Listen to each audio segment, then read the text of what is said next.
नमस्ते साथियों, स्वागत है आपका एक बार फिर से इस इम्पोर्टेंट वीडियो में।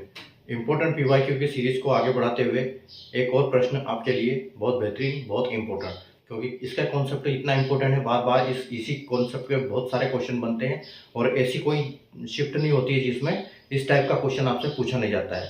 तो इसके लिए ये शिफ्ट आपको, ये क्वेश्चन जो है, ये ट्रिक आपको सीखने के लिए बहुत ज़रूरत है। कॉन्सेप्ट आपको सीखना बहुत ज़रूरी है, क्योंकि यहाँ पर एक नंबर बहुत जल्दी आप ले सकते हो आसानी से इसको सॉल्व करके। ठीक है, तो आइए क्वेश्चन देखते हैं। The mark price of A shirt is ₹1200। A shopkeeper offers two successive discount of 5% and 15% on the mark price. By how many rupees is the selling price less than the mark price. ठीक है, एक shirt का अंकित मूल्य 1200 रुपये है। एक दुकानदार अंकित मूल्य पर 5% और 15% की दो क्रमागत छूट देता है। विक्रय मूल्य अंकित मूल्य से कितने रुपए कम है। ठीक है, आपको ऑलरेडी मार्क प्राइस दिया हुआ है शर्ट का। जब भी हम प्रॉफिट एंड लॉस या ऐसे क्वेश्चन पढ़ते हैं तो जो, हालांकि ये जो हमारा आज का क्वेश्चन परसेंटेज के ऊपर बेस्ड है, लेकिन यहाँ पर सेलिंग और कॉस्ट प्राइस की बात हो रही है।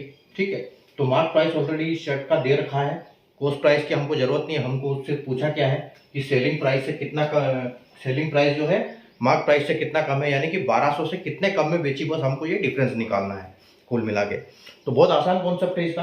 ठीक है, ऐसे क्वेश्चन भी आपको देखने को मिलते हैं एग्जाम में जो बहुत आसानी से हो जाते हैं। आपके CBT 2 में अगर हम बात करें रिजल्ट की, तो जो CBT 1 का जो रिजल्ट है आपका जून लास्ट में और जुलाई में आपकी मिड में आपकी संभावना पूरी है कि CBT 1 हो जाएगी आपकी। तो CBT 1 में गणित की अगर हम बात करें मैथ्स की, तो 35 क्वेश्चन आते हैं, जिसमें आप ये मान के चलिए कि आपको 26 से 27 क्वेश्चन तो ऐसे हलवा मिलेंगे इसी टाइप के। ठीक है, और बाकी जो क्वेश्चन 7-8 क्वेश्चन हुए वो थोड़े से आपको मिलेंगे, तो उनको आपको मार्क फॉर रिव्यू में डालना है ताकि आप एक लास्ट में उनको कर पाओ। क्योंकि पहले मैक्सिमम रहती, क्योंकि नंबर तो सभी का एक ही है, चाहे आप हार्ड क्वेश्चन करो चाहे सरल क्वेश्चन करो। इसलिए आपको कोशिश ये करना है कि जो इजी क्वेश्चन है उनके सबसे पहले नंबर बटोर लो। ठीक है, तो आइए हम स्टार्ट करते हैं, देखो कैसे करेंगे। ठीक है, अब मार्क प्राइस से कितना कम है जो सेलिंग प्राइस। ठीक है, तो अब देखो मार्क प्राइस तो हमको दे दिया कि जो उसका मार्क प्राइस है वो क्या है, 1200 रुपए है। ठीक है, अब उसका सेलिंग प्राइस क्या है।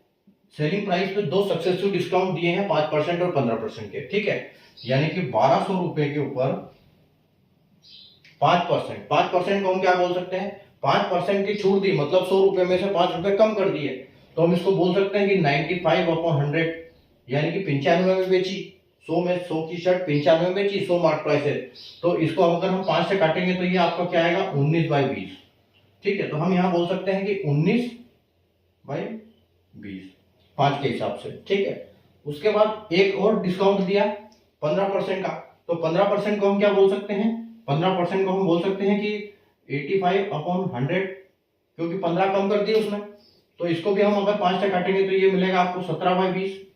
ठीक है, तो इसके लिए हम क्या लिखेंगे, 17/20। अब आपको क्या करना है, बस इसको सीधे सीधे सोल्व कर देना है। तो देखो आपको 00 से 20 से 20 आपके चले गए। ठीक है, और 2 दूनी 4 और 4 दिया 12, यानी कि 3।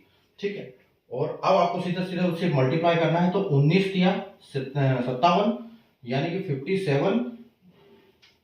आपको करना क्या है, 57 × 17, बस आप ये कर लो, आपका आंसर आ जाएगा। आंसर नहीं आ जाएगा मतलब उसके बाद फिर आपको 1200 में से माइनस कर देना है उसको, जो भी आता है। ठीक है, तो देखो 57 और 17 को आपको मल्टीप्लाई करना है, 7 7 49 और 7 5 35, 35 और 4 39।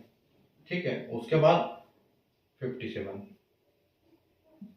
ठीक है, तो आपका 9 9 7 16 और 3 4 और 5 9, यानी कि अपनी जो शर्ट बेची वो कितने में बेची, वो 969 उसका क्या है, वो सेलिंग प्राइस आ गया आपका। ठीक है, तो उसका आपका मार्क प्राइस 1200 है, सेलिंग प्राइस 969 आ गया। ठीक है, तो 1200 में से अगर आप 969 को घटा दोगे तो आपको क्या मिलेगा, 10 में से 9 गया 1, 9 में से 6 गया 3, और इधर 11 बचा, 11 में 9 गया तो 2, यानी कि 231 का डिफरेंस आया आपको। तो 231 आप देख सकते हो कहाँ है, ऑप्शन सी। ठीक है, तो जो ऑप्शन सी है वो आपका यहाँ पर करेक्ट आंसर हो जाएगा। ये उसका डिफरेंस है, इतना कम मार्क प्राइस से इतना कम है आपका सेलिंग प्राइस। ठीक है, तो इस टाइप के क्वेश्चन को हमको ऐसे ही करना है। ठीक है, जब भी आपको परसेंटेज में हो तो आपको उसको काट के या तो कोशिश करो कि 100 में रहे, या फिर किसी भी जीरो पे अगर हो रहा है तो सबसे अच्छी बात वो है कि उसको वहां पर काट दो। 5 अगर सेट हो रहा है जीरो के हिसाब से तो बहुत बढ़िया है। ठीक है, तो आपका कैलकुलेशन वहां आसान हो जाता है। ठीक है, तो उम्मीद है आपको कॉन्सेप्ट समझ में आया होगा कैसे करना है इसको एग्जाम में। तो बताओ कि अभी अगर इस टाइप का क्वेश्चन आपको एग्जाम में आएगा तो आप उसको सोल्व करके आओगे, उसको स्किप नहीं करोगे। ठीक है, तो ऐसे टाइप के क्वेश्चन पहले करना है आपको। मैथ्स के क्वेश्चन को क्या करना है, देखो जब भी हम एग्जाम देते हैं, आप एनटीपीसी 2 सीबीटी 1 देते हो या सीबीटी 2 देते हो, इसमें जो रीजनिंग होती है वो बहुत आसान होती है। रीजनिंग के लगभग 100% क्वेश्चन आप कर सकते हो अगर आप थोड़ा सा अच्छे से करो तो इसलिए आपको करना क्या है कि स्ट्रेटेजी आपको ये फॉलो करनी है maximum concept maximum question attempt करने के लिए, कि जीके को एक तरफ से लेके चलो, मैथ्स को और रीजनिंग को एक तरफ से लेके चलो, जीके और रीजनिंग को एक तरफ लेके चलो। जीके का तो जो आ रहा है वो ठीक है, नहीं आ रहा है उसको छोड़ दो ताकि वो लाल हो जाए, उसको बाद में आपको देखना भी नहीं है। मैथ्स का आपको रीजनिंग का क्या करना है, एक तरफ से करते चलना है, क्योंकि रीजनिंग के लगभग सारे क्वेश्चन आसान होते हैं, तो एक तरफ से करते चलना है।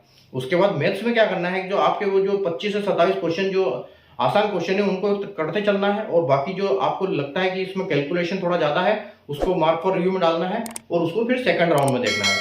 ठीक है, तो उसी हिसाब से आपका अटेम्प्ट बहुत अच्छे बनेंगे और आपकी एक्यूरेसी भी अच्छी रहेगी। ठीक है, और आपका टाइम बचेगा, क्योंकि मार्क फॉर रिव्यू में आप डालोगे वही आपका पर्पल रहेगा, बाकी लाल रहेगा। तो आपको जो सेकंड राउंड होगा उसमें से पर्पल को ही देखना है, लाल को और ग्रीन को छेड़ना ही नहीं है। तो ये स्ट्रेटेजी फॉलो करोगे तो बहुत अच्छा आपका स्कोर होगा। ठीक है, तो ऐसी स्ट्रेटेजी के साथ स्ट्रेटेजी भी मैं आपको बताता रहूंगा एक कुछ कैसे हम अटेम्प्ट करेंगे। ठीक है, तो इसी टाइप के क्वेश्चंस के लिए चैनल को सब्सक्राइब करके बेल आइकन को ऑल प्रेस कर लीजिए और वीडियो को लाइक और शेयर जरूर कर दीजिएगा। मिलते हैं अगले वीडियो में वापस, तब तक के लिए गुड बाय।